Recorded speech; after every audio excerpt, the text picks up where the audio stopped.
You're not eligible for a home loan, Kieran was told for the fourth time. He had worked 40 hours a week since graduating from high school, and now found himself still renting in his late 30s. He had lived in the same property for the past 8 years.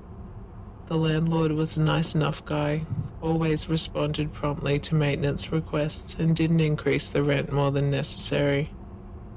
The property was for sale now though, and Kieran knew he would soon be forking out more than 50% of his income on someone else's mortgage. He'd tried a number of banks and brokers, only to be told every time that he was not eligible for a home loan, despite having a full-time job and good credit score. So what now? I'll just spend twice as much on a property I will never own, Kieran asked the last time he was rejected. The broker just shrugged. It wasn't her problem. Kieran walked slowly back to his car, feeling hopeless and defeated. But these feelings of despair quickly turned to anger. I won't fucking do it, he told himself as he put the key in the ignition and stared out across the dash. Over the following days, Kieran got rid of about 80% of his belongings.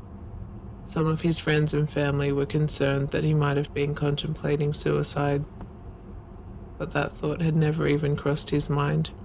He wasn't suicidal, he was angry, and he wanted to stick it to the man. He packed up what was left, bought himself a tent, and went to live in a caravan park. He refused to hand over more than half his wages for a property he could never own. Kieran knew that there were plenty of others in the same boat, and he wanted to start a revolution. He wanted to harness the anger and frustration they were all feeling to actually do something about the housing crisis. He booked a meeting room at the library and put up posters around town that read, "Are you sick and tired of spending all your money on someone else's property? Do you struggle to afford basic essentials such as food and electricity after paying rent? Not eligible for a home loan? Meet us at the community library, Saturdays 8 p.m. Kieran booked the meeting room every Saturday from 8 to 10 p.m. The number of people who attended seemed to double each week. At first, Kieran allowed them to vent. Every single person in the room was struggling with the cost of living and rent. Quite a few were couch surfing, staying with family, or living in overcrowded, unsanitary conditions in a share house. After getting to know each person, sharing his own story and building trust, Kieran started to get them worked up and promoted radical change. He encouraged others to follow his lead in camping rather than renting. "I know it's rough, but it's the only way to see change. They'll never lower the cost of rent as long as there's someone willing to pay it," he told them. More and more people started to follow in Kieran's footsteps, moving into tents and camper vans. After some time, they all put in together to buy a plot of land to set up their camp. They had a shower block and laundry room installed, along with a community kitchen. The next phase was to fuck up the housing market good and proper. They started destroying all the investment properties in town and neighboring cities, posting videos of the masked vandalism on social media, encouraging other tenants around the globe to do the same. They would infest the properties with termites and other vermin and allow it to fester a while before returning to smash windows, cave in walls, and literally piss and shit on the carpets, or vomit if they could. If they were able to drive the current tenants out or the house was vacant, they'd light them on fire too. The angry campers were making a statement. The masks they wore to conceal their identities featured a range of misunderstood TV and comic book villains, known for being the products of a sick society. Illegal camping was out of control. Landlords and real estate companies were losing money. Even people who didn't mind paying a ridiculous amount in rent were moving out and opting to buy their own homes, due to fear of the vigilantes. Eventually, the government stepped in and abolished investment properties and landlords. More people were given the opportunity to purchase their own homes. A small number of houses were used as rentals, but were owned and managed through the government, and cost no more than 30% of the tenant's income. Kieran had succeeded. He was finally allowed to own his own home. Satisfied with the outcome, he left the campsite and took out a mortgage on what was once a beautiful 3-bedroom home. It was extremely cheap and in need of repair due to the vigilante action, but it was his and it would be paid off in less than 10 years. Kieran assumed the others would be leaving the campsite to live in affordable housing as well, but that's not what happened. A new leader had taken over the group, a sadistic narcissist who happened to be quite charming and manipulative. He'd been lurking in the shadows, waiting for the opportunity to turn the community of vulnerable, disadvantaged people into a cult. Shane had never worked a day in his life, but he loved to play the victim. His lack of accomplishment was always someone else's fault. He'd managed to get by rorting the system on Centrelink and depending on various girlfriends to pay for all his shit. One of the most manipulative and toxic people you could ever meet. Eventually the women in his life would come to their senses and try to leave. This is where he would use a combination of love bombing and violence to keep them around until he found his next supply. Shane was a reasonably attractive man, which worked in his favor, and he knew how to spin a good sob story. When Shane heard about the group of angry campers at the tail end of another destructive and dysfunctional relationship, he jumped at the opportunity to join them. He presented himself to the group as a broken and harmless man. He made up stories about how he'd just been laid off and evicted in the same week. He even managed to squeeze out a few tears for dramatic effect.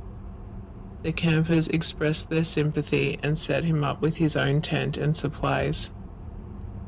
Each day Shane would go out pretending to look for work, but really he was just loitering in public spaces, trying to interact with beautiful women he imagined would fancy him, and scabbing cigarettes.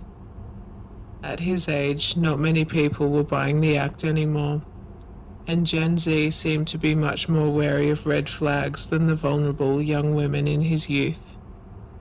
The supply was quickly drying up, but Shane had one card left to play. Kieran had been a strong, compassionate, and generous person who led by example. Though he'd encouraged some unsavory behaviors during the housing crisis, it had all been with good intentions. Shane was his polar opposite. Shane had a god complex, but was extremely self-loathing at the same time. The malignant, covert, and grandiose narcissist all rolled into one, but he was excellent at hiding it, for a short time anyway. Initially, he'd planned on getting rid of Kieran by turning the group against him, but then Kieran left on his own accord and Shane had free range. Dominant men scared Shane. He would never admit it, but they terrified him. Shane believed he was able to control all women and younger, weaker men, but he wouldn't dare challenge someone like Kieran directly. Most of the older men and couples left around the same time Kieran did to purchase homes, and conveniently for Shane, he was left with a bunch of vulnerable women and impressionable young men. He worked his way up the food chain by gaslighting, manipulating, and causing drama amongst the group in order to play the hero. As hard as it is to understand in most cult situations, eventually Shane had everyone under his control, and he was out for blood. Shane despised any rich, successful person because he was jealous and believed that he should be the one with wealth and success. But like Charles Manson, he wouldn't do any of the dirty work himself.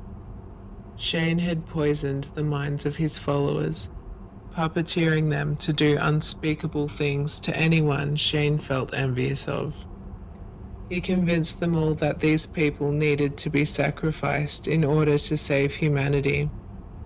He would have his followers kidnap their victims by posing as religious door knockers and sticking them with heavy-duty tranquilizer darts he'd acquired on the dark web. They would bring the victim back to the camp, tie them up, and then everyone would have to listen to a 30-minute rant about how Shane should have been the one with the money, success, and meaningful relationships, and how the person about to be sacrificed didn't deserve any of it. It never even crossed Shane's mind that he was too lazy and selfish to achieve any of the things he thought he deserved. It's impossible for a regular person who can feel emotions such as empathy and compassion to understand that way of thinking, something only another narcissist could relate to. Eventually, some of the group members started to realize the truth about Shane and struggled to comprehend how he'd managed to brainwash and control them the way he had. Anyone who challenged him was sacrificed, though, so people generally kept these thoughts to themselves. The group existed under Shane's reign of terror for almost 5 years, routinely sacrificing the rich and somehow slipping under the radar. He never allowed anyone to leave the camp unless they were going to work, earning money that Shane felt entitled to. It wasn't until Shane demanded that a single mother allow him to marry her teenage daughter that things started to slip out of his control. The woman wasn't going to allow this disgusting middle-aged man to marry her 16-year-old child. She picked some oleander that was growing near the campsite and tried to poison him. Shane didn't die, but he was very unwell. The mother took this opportunity to escape with her child, telling Shane they were going to the chemist for medicine. On their way to the shelter, the woman and her child ran into Kieran. He was happy to see them again, but they were both too lost and confused to engage in any meaningful conversation. Kieran was now a successful business owner with a wife and 2 children. Sensing that something was terribly wrong, he insisted that the 2 girls go home with him and stay in the granny flat they'd recently built in the backyard. They went with him, and after a home-cooked meal prepared by Kieran's wife and a good night's sleep, they were ready to unload the horrors of the past 5 years. Kieran listened to them without judgment. He was hesitant to get the police involved, though, due to the crimes this woman had been involved in. He decided he would make a surprise visit to the camp to get more information so that their statements wouldn't be required. They were both too fragile for interrogation so soon after escaping, and Kieran didn't want the mother charged with any crimes that had been influenced by Shane. He waited until the woman and her child were set up in government housing before going over to the camp. Shane had recovered from the oleander poisoning by then, and he straight away suspected that Kieran's visit had something to do with the ones who escaped. Kieran didn't let on. He spent some time with the other campers. They were nervous but happy to see him. No one would give up any useful information. Shane wouldn't acknowledge Kieran. He sulked in his tent, waiting for the campers to fill him in on what was happening. When he learnt that Kieran was now a successful business owner with a wife and 2 kids, he wanted to kill him. Though Shane liked the idea of having these things himself, it wasn't something he would have actually wanted, since he wasn't capable of doing any hard work or caring for anyone other than himself. Though he was jealous, of course, and refused to let Kieran leave. He had the campers drug him with a cup of tea right before he was planning to go, then kept him locked in a cage, only providing water mixed with a sedative. Shane was too cowardly to face Kieran any other way. Shane wouldn't allow the campers to see Kieran. He was afraid he might influence them to come to their senses. Shane would stand outside Kieran's cage for hours, ranting about how unfair it was that he had been the one to get the group together on his own in the beginning, and how he didn't deserve his family or success. Shane went on and on about how he was so misunderstood but so much better than everyone else. Kieran kept quiet. There was no point trying to argue with Shane, and he knew help was on the way. Shane was so blinded by jealousy and rage that he completely overlooked the fact that Kieran might have mentioned to someone where he was going before he went missing. A team of police officers raided the campsite 2 days after Kieran failed to return home. There was enough incriminating evidence found that they didn't need to involve the women who had escaped. All the other campers cracked during interrogation, and Shane was charged with a number of things, including kidnapping, possession of illicit substances and illegal weapons, and conspiring to commit murder. Kieran's wife had waited until the next day to go to the police, giving Kieran the chance to collect as much evidence as possible.